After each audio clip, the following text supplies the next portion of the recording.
The poorest of girls never have their feet bound, but they are all sold as servants or simply given away to other families. Girls from families like mine begin their foot binding at age 6 or 7, and it is considered done after 2 years. Even while I was out running with my brother, my mother had already begun making the long blue strips of cloth that would serve as my bindings. With her own hands, she made my first pair of shoes, but she took even more care stitching the miniature ones. For thousands of years in China, girls' feet were painfully bound and broken. Small feet were considered the ultimate sign of a woman's worth, a measure of her value, of her discipline, of her beauty. This idea of beauty, however, was often valued over life. Snowflower and the Secret Fan by Lisa C. Elder sister was 4 years older than I. I didn't know her very well. Third sister, I didn't even look at. I always told myself that since she was a year younger, she was just insignificant. Beautiful Moon, my cousin, was my age. Our lives would be linked together until we both married off.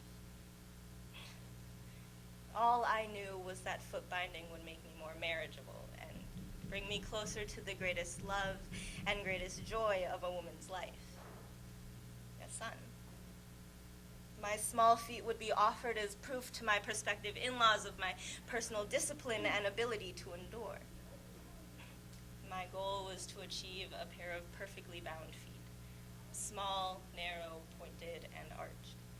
7 centimeters, about the length of a thumb, is ideal. The 24th day of the 8th lunar month was the date for 3 girls, Beautiful Moon, myself, and third sister, to begin our binding. I was scared.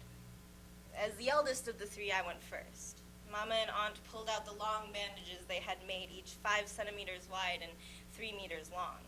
Mama took one end of the bandage and wrapped it around my 4 smallest toes and back around my heel to begin the process of rolling my toes underneath my foot. The idea was to get my toes and heel to meet, creating the cleft but leaving my big toe to walk on. Mama repeated these steps until the entire bandage was used, and then she sewed the end tightly shut.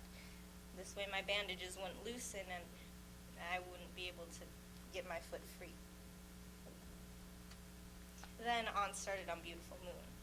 During the binding, third sister went downstairs to get a drink of water, and once Beautiful Moon's feet were done, Mama called for third sister. No answer. Mama and Aunt searched the house and then went outside. "No, I won't go! I won't do it!" we heard. Mama scolded her loudly. "You are a worthless nothing, an embarrassment to our ancestors." Third sister was pushed into the room. "This will happen," Mama declared. Third sister's eyes darted frantically around the room, searching for an escape, but she was trapped. Mama and Aunt advanced on her as elder sister grabbed her and held her down. Third sister was only 6 years old, but she struggled and fought as hard as she could as Mama bound her feet. Third sister screamed and screamed, but all we could do was sit and stare. When Mama finished her task, she threw third sister's foot to the ground, stood, and spat out one single word. "Worthless." Mama looked at me and Beautiful Moon. "Get up." By now, growing daggers of pain were shooting from our feet up our legs. But Mama yanked me out of the chair. The word pain does not begin to describe the feeling. The next few minutes were an eternity. My entire body weight fell on my toes, locked underneath my foot. I tried to balance backward on my heel, but when Mama saw this, she pushed me. Walk. I did the best I could, back and forth across the room 10 times. Torture. None of us slept that night, and whatever we felt on the first day was twice as bad on the second. All 3 of us tried to rip our bindings, but only third sister actually freed a foot. Every day we walked back and forth, and every day Mama added more rounds. One day as I was making my trips, I heard something crack. One of my toes had broken.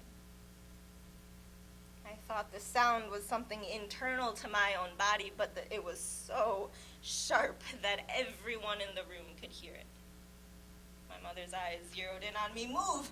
Progress has finally been made! My whole body trembled, and by nightfall the 8 toes that needed to be broken had broken. But I was still forced to walk.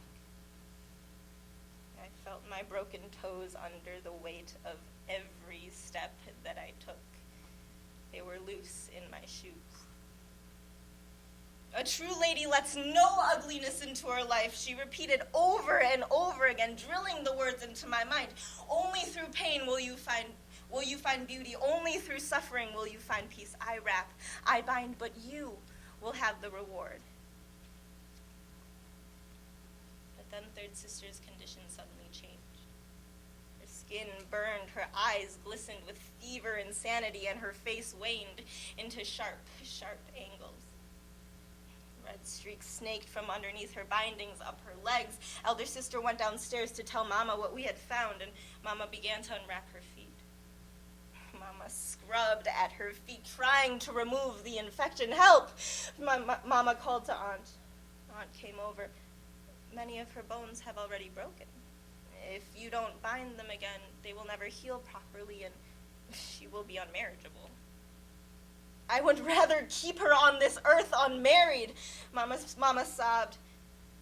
Then she would have no purpose, no value, on reason.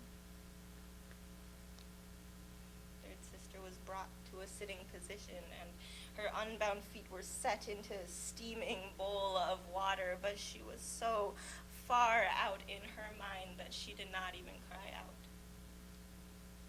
The next day the snow fell, and she was worse. Baba went out into the storm and brought back the village doctor, who simply looked at Third Sister's foot and shook his head.